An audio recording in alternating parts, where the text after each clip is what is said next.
Hi കൂട്ടുകാരെ, നമുക്ക് തക്കാളി വഴുതനങ്ങ പറിക്കാവേ. കഴിഞ്ഞ വർഷം ജനുവരിയിൽ പറമ്പ് കളിക്കുന്ന സമയത്ത് ഒരു പഴുത്ത തക്കാളി വഴുതനങ്ങ കൊണ്ടു തന്നിട്ട് ചേച്ചി പാകി മുളപ്പിച്ച് നട്ടോ എന്ന് പറഞ്ഞത്. നമ്മളത് പാകി കുറേ തൈയൊക്കെ മുളച്ചിട്ടുണ്ടായിരുന്നു. പറമ്പിൽ അവിടെ ഇവിടെയൊക്കെ നട്ട് വെച്ചതാണ്. ഒരു 4 എണ്ണമേ വലുതായി കായ്ക്കാൻ തുടങ്ങിയിട്ടുള്ളൂ.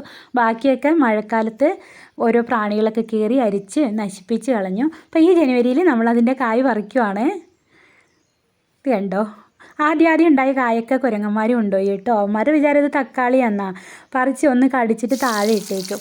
നമുക്കിത് വട്ടം വട്ടം അരിഞ്ഞ് ഉപ്പും മുളകും മഞ്ഞൾപ്പൊടിയൊക്കെ തിരുമ്മി വറുത്തെടുക്കാതെ എല്ലാം ഇങ്ങനെ നിരത്തി വെച്ച് കൊടുക്കാം. ടേസ്റ്റ് ഉണ്ടോ എന്ന് നോക്കാമല്ലോ. ആദ്യമായിട്ടാണ് ഇത് പറിക്കുന്നതും നമ്മളിത് ഉപയോഗിക്കുന്നത്. നമ്മുടെ വഴുതനങ്ങയൊക്കെ ഉണങ്ങി വന്നിട്ടുണ്ട്. ഇനി നമുക്ക് കുറച്ച് പാവയ്ക്കയും കൂടെ വറുത്തെടുക്കാം. ഈ പാവയ്ക്ക് എനിക്ക് എൻ്റെ കൂട്ടുകാരി തന്നതാണ്. കോവൽവള്ളി തന്ന കൂട്ടുകാരി തന്നതാണ്. ഞാനത് ഉണങ്ങി വെച്ചു. കഴിഞ്ഞ വർഷം തന്നതായിരുന്നു. എപ്പോഴൊന്നും എടുക്കാത്തതുകൊണ്ട് അതങ്ങനെ അവിടെ ഇരുന്നു. നമ്മൾ നാട്ടിൻപുറത്തുകാർ ഇങ്ങനെയാണ് കേട്ടോ.